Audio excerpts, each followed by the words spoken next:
嚿屎就係食2嚿屎。佢驚，我就好似有啲用喎，終於。你冇錢嘅話，你唔好學人講夢想。我哋今日咧邀請到一位女拳手Yanna 葉詠欣。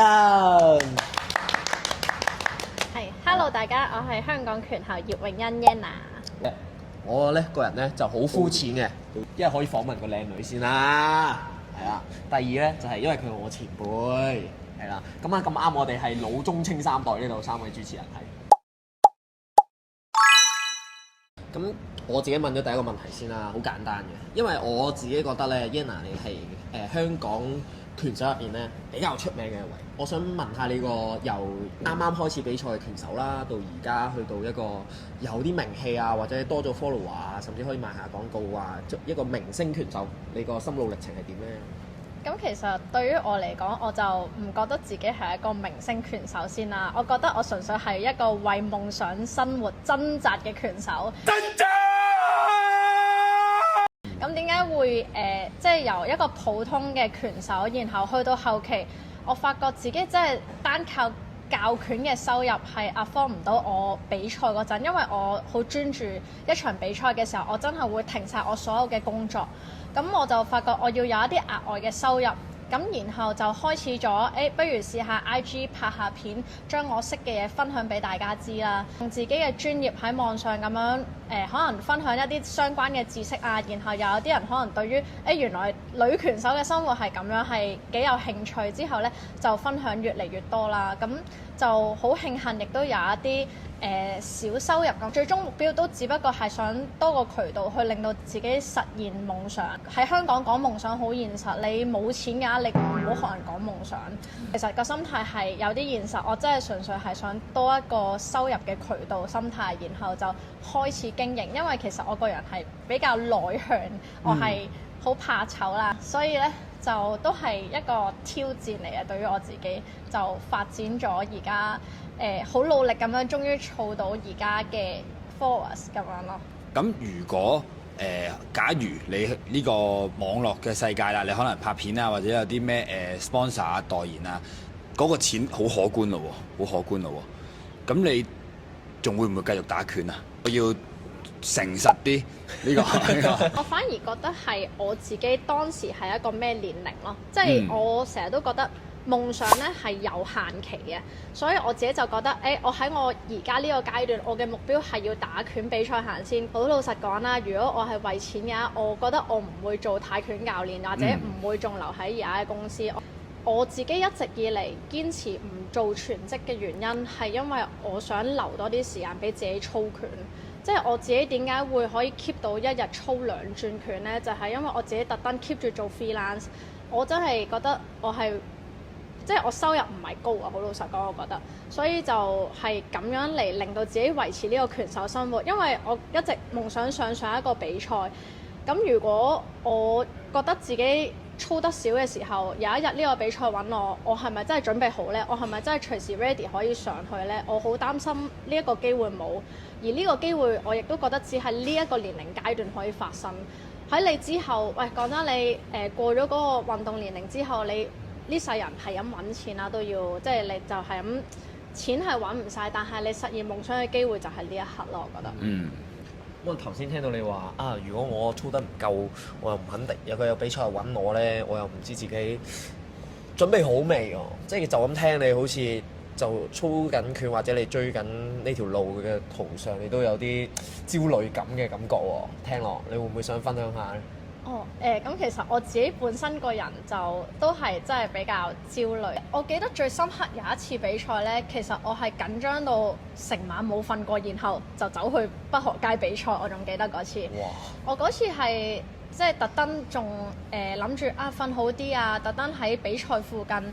唔係比賽附近，總之幾個站咁樣就揾咗間好少少嘅酒店，跟住自己瞓啦，諗住瞓得好啲、舒服啲。點知我成晚緊張到瞓唔到，就係咁諗我要點樣做、點樣打，然後咧你發覺你係唔會做到你諗入邊嘅嘢嘅，你只係做翻你平時練習，你身體做過啲咩你就係做翻啲咩，所以嗰一次嘅經驗都令到我幾深刻體會，其實你比賽之前真係唔可以諗咁多你點樣打，又或者預計你嘅對手點樣做咯。你即係所有嘢預測唔嚟，反而係你平時嘅訓練成果係最誠實咯。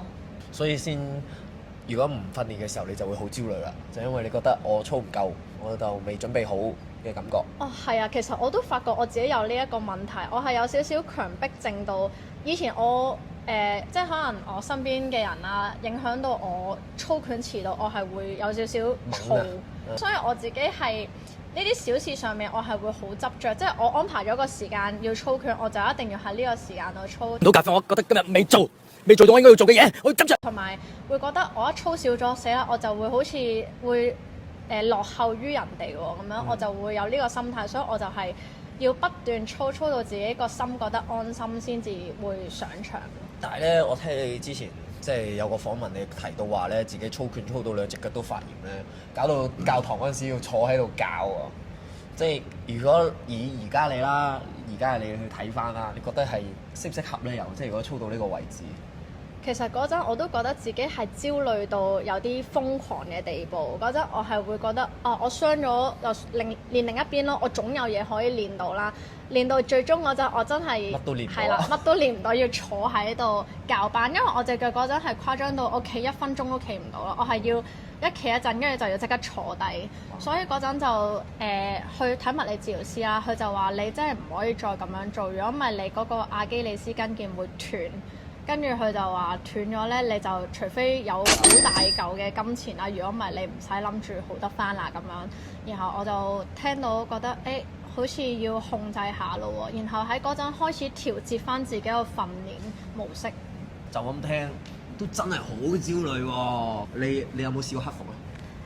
其實我喺上年嘅時候啦，就焦慮加埋抑鬱，然後去咗睇心理學家嘅。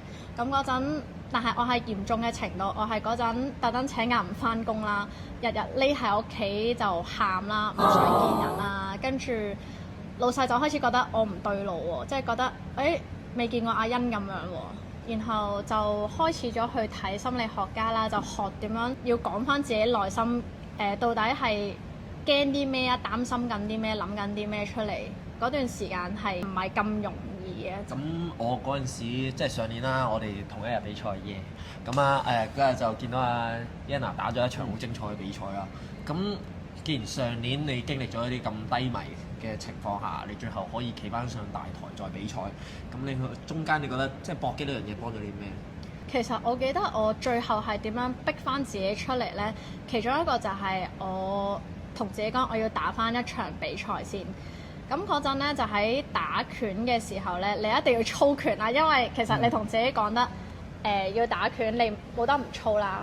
就喺嗰陣咧，我先逼翻自己即係出街去翻拳館。咁我係好慶幸嗰陣拳館好多人即係支持我啦。我嗰陣真係淨係熱身跳繩都驚到就嚟胃痛，跟住之後嗰陣打沙包打下喺度喊，然後其他人即係吳景聰啊、沈卓峰啊或者莫家俊嗰啲都會即係同我講話，喂，你放鬆啲啦，唔使咁緊張。然後就會同我講下笑啊，又會令到我分散咗個注意力，唔好咁 focus 以前一啲心理創傷。咁嗰陣就亦都陪我去跑步啊，或者係即係可能有時真係我嘅情況好 worse 嘅時候，佢哋就會直情話我同你落去食飯啦，唔好打住啦咁樣，令到我就覺得其實打拳唔係我想象中要咁高壓嘅環境嗰陣，佢哋就同我講話打拳係玩嘅、開心嘅，然後就慢慢帶翻我入呢一個節奏，即係感受到佢哋我每次翻嚟其實都唔使咁緊張，我打得唔好唔會有人鬧我，我打得唔好嘅時候佢哋只會話咁咪再嚟咯，咁樣有咩問題啫咁樣，所以嗰陣就令到我慢慢放鬆翻個心情去打拳呢一樣嘢上面。咁啊，據我所知你都好日系嘅。即係你都睇好多動畫啊，好多漫畫，甚至聽嗰陣時話你初中學嘅時候好中意睇一啲動畫漫畫，睇邊套咧？我又想知。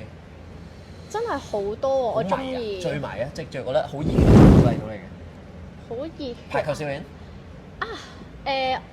嗰套我突然間唔記得打棒球嗰套。自己咧，我覺得好多人即係我聽翻嚟啦，好多人都係第一神拳嘅。我問呢個問題咧，係純粹想問你，即係你有呢段經歷啦，咁你嗰陣時會唔會話特別睇啲咩作品啊，或者乜嘢去鼓勵自己？其實我自己係有睇動漫嘅習慣嘅，但係因為我嗰陣抑鬱嘅情況係好嚴重啦，我係 focus 唔到，我連動漫都睇唔到，即係我係 focus 唔到一樣嘢係超過幾分鐘、5分鐘，即係我嗰陣有嘗試睇動漫，我都會睇嘅，但係我會個人好似集中唔到，對於我嗰陣嘅感受係好似冇乜感覺。嗰陣真係覺得好似做啲咩都冇動力、冇興趣，即係你個人生好似我為咗啲咩呢？我覺得好似唔想喺呢個世界上喎。嗰陣真係會諗，覺得都冇意思，覺得不如就走咗去啦咁樣，會有呢種諗法。雖然即係自己打拳，但係有時都會覺得其實我自己嘅角度睇自己，我覺得自己唔係好叻。好老實講，即係我自己由細到大係有一個自卑情意結嘅，之前睇書講過，咁就係因為我覺得自己好差，所以我好努力去做好一樣嘢，然後我做到嗰個目標，但係我又會望到更加高嘅目標，又會覺得原來我對比之下我又係更加，我都係唔好喎，然後不停咁追，所以追到最後，我覺得嗰陣個心係好似穿咗個窿，即係覺得即係填幾都填唔到。係啦，就算我追幾多，拎到幾多嘢喺人哋面前，可能拎到條腰帶好開心或者點樣，我都會覺得唔夠，即係個心永遠都係會覺得我仲係好弱，我自己睇自己覺得。就直接咁問咯，你嗰段時期之後，第一次令你有感受或者開心或者係興奮嘅事係乜嘢咧？我諗其實係嗰陣我去咗泰國。係啦，我去咗泰國嗰段時間，我覺得係好似去咗一個冇人識嘅地方，然後可以睇人哋點睇你啦。係啦，好放鬆。大隻佬除衫嗰反男嗰啲。係嗰陣跳舞嗰啲。嗰陣係去布吉操拳同埋比賽，跟住咧嗰段時間我就竟然係我最放鬆，因為我嗰陣冇再顧慮自己要點樣做打成點，然後每一日淨係好投入自己做緊嘅嘢，即係好 enjoy 喺嗰度就係專心操拳食嘢。操拳瞓覺咁樣，跟住去到比賽嗰陣，我係前所未有未試過，即係覺得好放鬆。嗰陣就係發覺久違地享受比賽嘅感覺。係啦，就係呢種感覺。咁我可唔可以理解為其實你好大壓力來源嘅唔係打拳，而係喺香港打拳啊？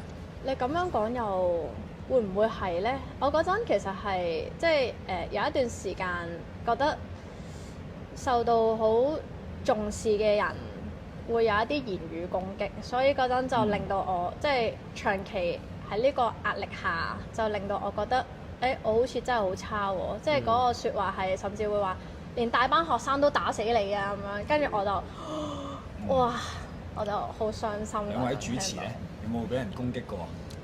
我成日都俾人攻擊嘅，但係攻擊我係我師傅先。OK，所以我唔知點解係會受嘅，我都明佢嘅意思嘅。直接攻擊你啦，佢直係啦。我都係俾師傅直接攻擊你。咁我哋係幸運嘅，係幸運嘅。咁你有冇試過？咩啊？你有冇試過 ？Every day 都 every day 嘅。如果係話，即係始終因為嗰個人對你嚟講好重要啦，即係好似我哋咁師傅啦。咁你師傅話你嘅嘢，你一定係當真㗎嘛。因為你係打拳啦，你另一半都係一個拳手，有會唔會想發表下感想啊？即係另一半都係拳手或者運動員嘅時候。咁其實最多人問就係你哋喺屋企會唔會打交啊？其實咧，我哋兩個咧係唔會打交嘅，私底下生活係非常之和平嘅。你話另一半做拳手好唔好咧？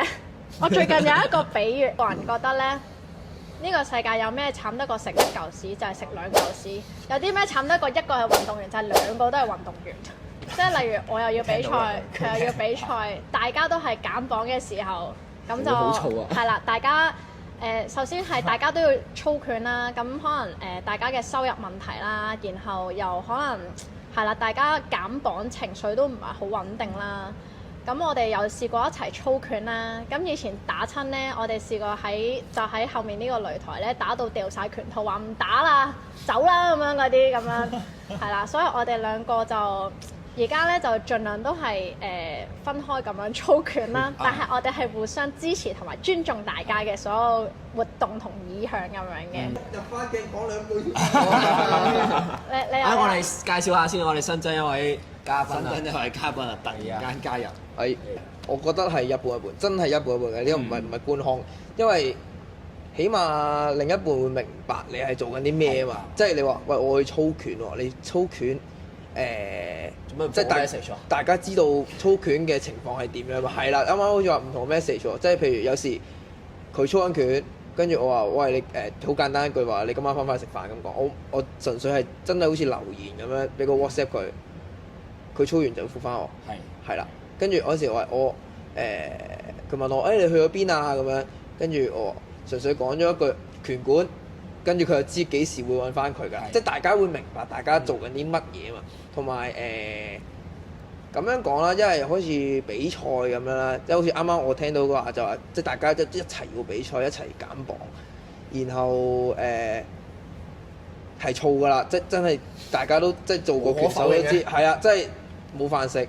又要做又要操，又要翻工咁樣，真係燥㗎啦！仲要受你氣咁樣。係啦，真係佢有佢嘅氣，我有我嘅氣，你有係啦，壓力撞埋一齊就爆㗎啦！平時喺屋企嘈冤巴閉啊，點樣即係點樣打即係可能即係我脾氣都算火爆嘅。試過一爆又係掉嘢啊，即係你唔好即係點啊，bang咁樣掉嘢啊嗰啲。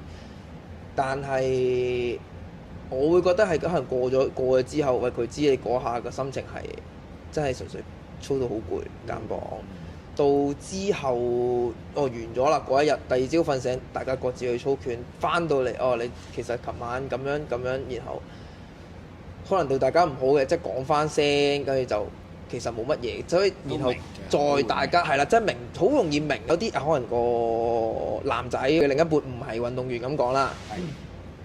點解你唔陪我啊？點解喂我今日星期六喎，我放假你唔陪我出街啊？咁樣我去操拳咯。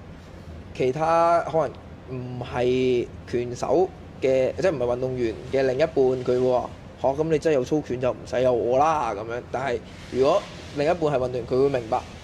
操拳係真係緊要嘅，即係無論唔去打拳啊、足球、籃球、手球咩都好，佢練習係要擺第一咯，因為呢樣係佢嘅夢想或者佢嘅事業，即係佢會明白咯。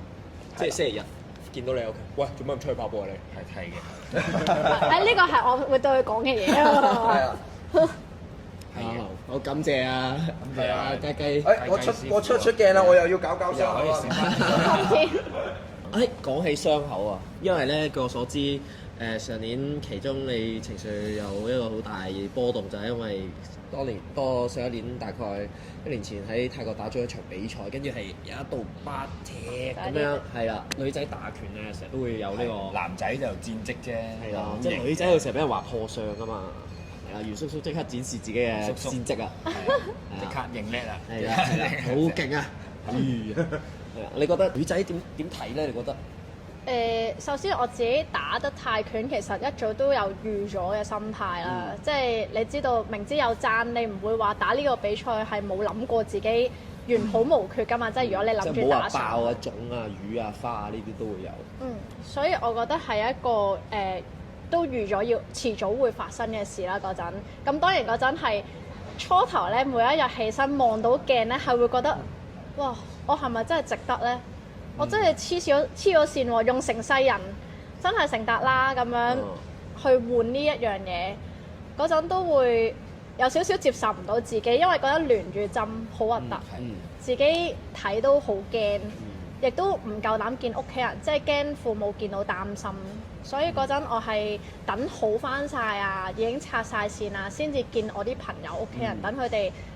見到嘅時候係啦，唔好咁驚，因為我嗰陣都唔希望佢哋因為我自己呢一笪啦，然後就話你唔好打啦，因為好多人都會咁講嘅，但係即係你唔好問啊，我都已經動搖緊㗎啦，你唔好問。係就係呢種感覺，所以嗰陣我就會覺得我自己揀得嘅就預咗要承受咯，當下接受唔到好正常嘅，但係過咗之後又會同自己講，而家都見唔到啊！老實講，哦而家好咗好多，好彩真係見唔到喎，係啊，即係都係咁靚。好彩啲學生有時俾啲去疤膏啊貼啊，咁嗰陣好勤力貼啊，咁就好咗好多嘅，係啊。所以都係要勤力嘅，打扮呢樣嘢。男拳手都要考慮下。係咧，你我哋都要介紹俾我用下。同埋有一個幾得意嘅，即係我咧嗰陣我以前個樣咧冇啦咧，覺得個樣冇乜殺傷力啦，跟住喺條街度咧有個阿姨想恰我啦，有個阿姨蝦我啦。係點樣蝦你啊？啊！我唔記得嗰次鬧你係啊，定係咩撞你？嗰次好似日本涉谷嗰啲咁啊，一嘢撞住你咁啊撞人黨。啊！類似呢啲情況啦。咁以前咧我個樣咧冇乜殺傷力，啲人唔驚啦。咁嗰陣咧有條拉喺度咧，個阿姨見到我咧就我啤住佢驚，我就好似有啲用喎，終於有人驚我咯喎。上刀火。因為你係一個女拳手啦，即係好老實講，搏擊呢樣嘢咧係真係男同女咧係嚴重不平衡嘅個比例。即係我哋成日講笑㗎，就話咧女拳手咧每間館都有個 quota，就係每間館有一個就冇㗎啦。即係我以前成日講笑咁講。仲有啲館有好多，所以拉翻勻有啲館冇。係啦，就係你攞咗啲分配啊，唔公平啊！咁啊，老實講，女仔拳手係一定注定係要同男拳手打 sparring 㗎。嗯。即係我唔知你有冇睇過，前嗰排我喺 Flat 度睇到，我喺 IG 啊睇到阿 Micky 打 boxing 嘅，同佢男朋友練拳咧，跟住俾佢男朋友打到喊啊，跟住下邊啲留言係，哇一口氣嘅咁樣轟炸啊李俊霖，即係鬧佢男朋友嘅。如果係咁，你會即係你打 sparring啦，同男仔拳手咁啊，打 sparring嘅時候，你會 expect 人哋真係即係首先一定要勢力先啦，但係會唔會覺得留手呢樣嘢係？如果留手嘅話，對你會唔會覺得係唔尊重？哦，我覺得首先要睇嗰個體重經驗差距。你諗下，如果即係例如我先生咁樣，佢咁多年經驗，加埋佢重我幾多 kg 啊？20 kg 係啦，又或者係吳紀聰啊，或者沈翠峰嗰啲，哇個個都重我咁多，係啦，牛高馬大，全力打死我啦！但係我就會用我自己能力範圍，因為我唔想男仔同我操拳覺得嘥時間。就係好掣肘㗎嘛。係啊，其實好簡單咁，純粹問一句，你覺得女仔係咪注定一定係要被保護嘅？我覺得女仔係可以係一個 fighter 咯，無論我哋自己日常生活，或者其實男性都會有佢軟弱嘅時候，即係可能佢生活上遇到壓力，咁你其實都要有堅強嘅時候。我有一次同我另一半一齊跑步減磅啦，但係我係減得少啲嘅，佢減得好多嘅。我哋一齊跑嘅時候，我哋被狗追。然後嗰個情況，我知道我仲有力，佢攰過我好多嘅狀態下，我嗰陣就停咗喺度，保護翻佢，係就引隻狗，跟住隻狗追住我跑，我就即刻掉轉頭跑，等隻狗追我就唔好搞到佢。咁我嗰陣其實都好驚啊！我即刻追到有架的士咁啱停咗咧，我就即刻開個的士門，跟住嗌救命！但係閂門唔好開車。但係嗰刻至少我覺得你係要有呢個體能去保護到你另一半咯，所以我覺得唔一定話分男女咯。咁講真，女仔你有時單身嘅時候，你都要識得獨立保護自己啦。最近都有好多一啲非禮案啦，有啲女仔會個心好驚到唔敢出聲。我見到有人留言話：哇，個女仔好似冇嘢咁樣喎。其實我覺得係個女仔當時驚到冇反應啫，佢只係啦，同埋可能佢嘅心理平時冇受到一啲衝擊嘅訓練啦，咁我哋打拳就會多少少，咁所以我自己如果假設遇到，我一定會出聲同埋捉住嗰條友嘅，咁所以我就覺得打拳係女仔係可以訓練自己身心，亦都覺得女仔唔會話定義唔可以係一個 fighter。點解女仔唔可以為自己去即係做一個 fighter 咧？我覺得好啊，最後啦，好唔好？好啊好啊，最後啊，咁啊，即係你係一個香港明星女拳手啦，咁你對即某程度上你其實係香港女拳手嘅一個 model 嚟嘅。咁你會有啲咩説話想同一啲嚟緊嘅啲新嘅後輩嘅女拳手，或者係唔好話女拳手啦，甚至係香港嘅女性，因為你係一個堅強嘅 image，有情緒病可以 down，但係你都識得企翻起身。咁你會有咩説話想同佢哋講咧？我覺得首先唔好定義自己啦，即係你係可以做好多嘢，你可以係任何嘢，我自己最近 IG 都開始唔一定係打拳，我都會無啦啦 po 自己煮嘢食啊，或者有時我都 story 可能自己着衫打扮下，因為我覺得好容易咧，男仔見到你打拳就話你一定要係咪我一定要着到成個男人咁咧？好多定義啊，我覺得好多定型，你一定要咁，你一定要咁。我反而係覺得你嘅人生你想咁你就咁咯，即係唔好去俾人哋定義太多。即係我就算打拳以外，我都中意打扮，我都中意有一啲可能我唱歌唔好聽，但係我都中意唱歌咁樣，亦都會嘗試下煮飯或者其他啲興趣嗜好。好似有啲咁嘅背囊。係啦，咁我覺得所以就唔好定義咗自己係點樣先啦。然後對於打拳嘅後輩，我係覺得可能開頭你嘅路係會好難行，你會喊，覺得哇我俾人打到喊，覺得好辛苦。同男仔係會有一個力量啊、爆發力各樣嘢嘅差距，唔緊要啊。你記住你上台嗰刻咧，你係一定會超越到你平時做嘅嘢咯，因為你打嘅人係你同榜嘅同性，所以你到時比賽你就會發覺，我平時受到嘅嘢，我發覺上到台好簡單啊嘛，完全冇問題啦。所以我就覺得呢一刻好痛苦，但係就唔好嚇怕咗，克服佢之後，你就會覺得容易行咗。OK， 非常好。賺先鼓勵，講得好好。聽唔聽到啊？咁多位鏡頭前面嘅廣大香港女性，加油！好啦，OK，好，咁我哋呢個訪問到此為止，辛苦晒，多謝晒，多謝 Anna 多謝。邀請。